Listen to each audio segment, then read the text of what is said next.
तं ते नमस्तुभ्यं ब्रह्मणि किंकरवाणि।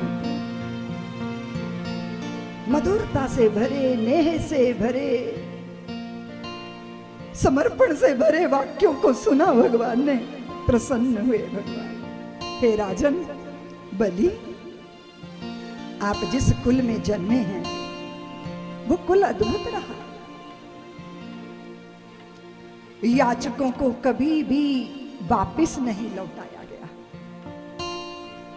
सर्वस्व दान कर देने वाली परंपरा में तेरा जन्म हुआ है राजन। लेकिन मैं यहां कोई अपेक्षा नहीं कर रहा।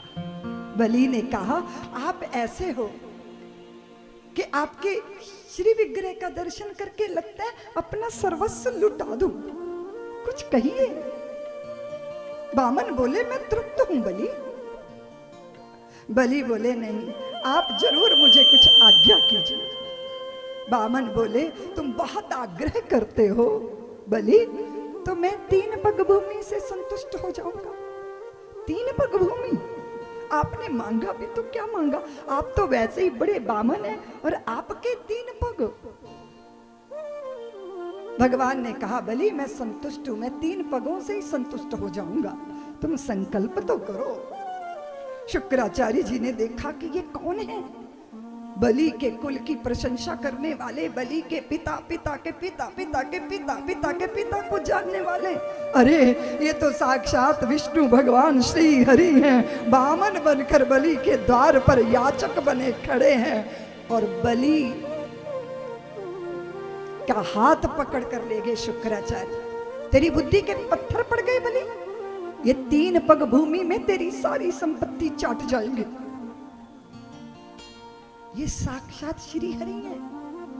बलि मुग्ध हो गया। गुरुदेव, अगर वो साक्षात श्री हरि है तो इससे बढ़कर इस मरण धर्मा व्यक्ति का सौभाग्य क्या हो सकता है कि श्री हरि मेरे द्वार पर याचक बनकर खड़े हैं। और अगर वो साधारण ब्रह्मचारी है तो मुझे चिंता नहीं करनी चाहिए। शुक्राचार्य ने कहा, तू मेरी आज्ञा का पालन नहीं करेगा ना तो तेरी सारी संपत्ति नष्ट हो जाएगी। वामन बोले, बलि संकल्प तो कर लो। और जैसे ही संकल्प का कमंडल उठाया तो शुक्राचार्य जी परम भागवत अपने शिष्य के हितैषी वो कमंडल की टोंटी में बैठ गए। एक आंख से देखने लगे बाहर क्या हो रहा है। हमारे ब्रज की देवियां ना घूंघट निकालती हैं, पूरा मुंह ढके रहते हैं और एक आंख से सारी दुनिया देखती है। अच्छा लगता है देवियों का पल्लू।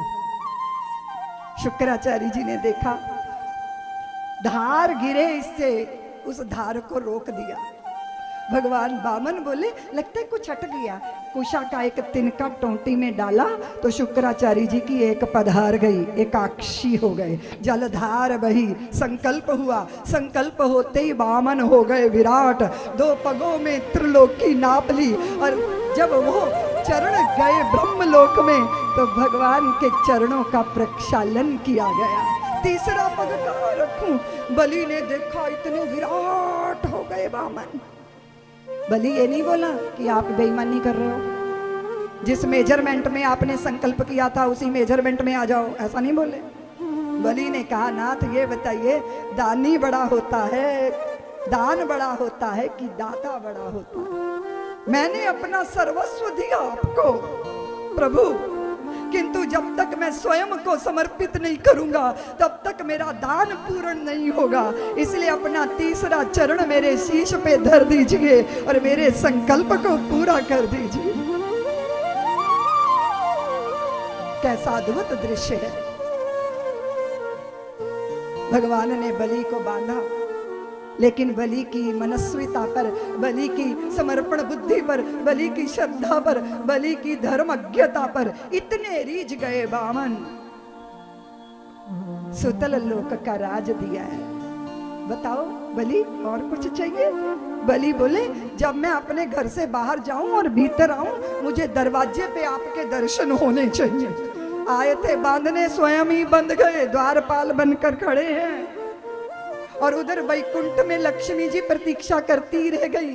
फिर श्रावणी का पर्व आया और रत्न जटित थाल में रक्षा सूत्र सजा के वे आई और बलि की कलाई पे रक्षा सूत्र बांधा और बलि ने पूछा क्या दूं मैं आपको इसके लिए उपहार में। तो लक्ष्मी जी बोली वो जो द्वारपाल बनाकर खड़ा कर रखा है ना उन्हीं को लौटा दो। सारे भूमंडल के भूदेवता जब स्मरण करते हैं इसको, अपने जजमानों की कलाई पर रक्षा सूत्र बांधते हैं तो स्मरण करते हैं, उस बंधन का स्मरण करते हैं। एन बद्धो बलि राजा दानवेंद्रो महाबला तेन त्वाम प्रतिबध्नामि रक्षेत।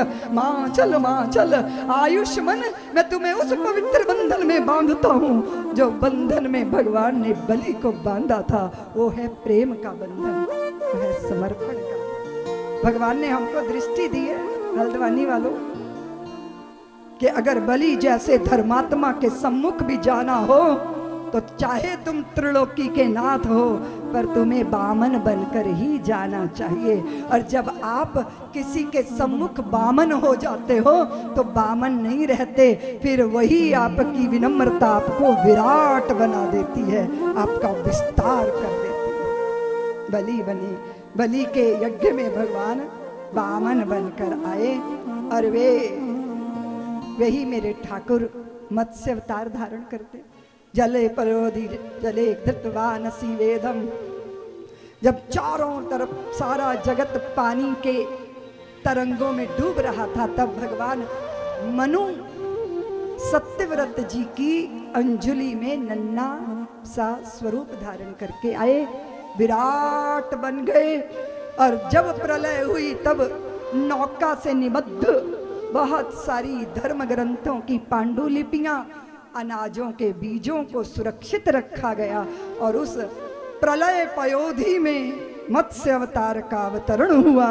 उनकी श्रृंग से नौका की रज्जु को निबद्ध किया गया और उस समय उन्होंने सत्यव्रत को जो उपदेश दिए वो मत्स्य अवतार में, मत्स्य पुराण में भरे पड़े हैं। सब्सक्राइब करें साध्वी ऋतंभरा जी के YouTube चैनल को और हमारे वीडियो को सबसे पहले देखने के लिए बेल आइकन को दबाना न भूलें।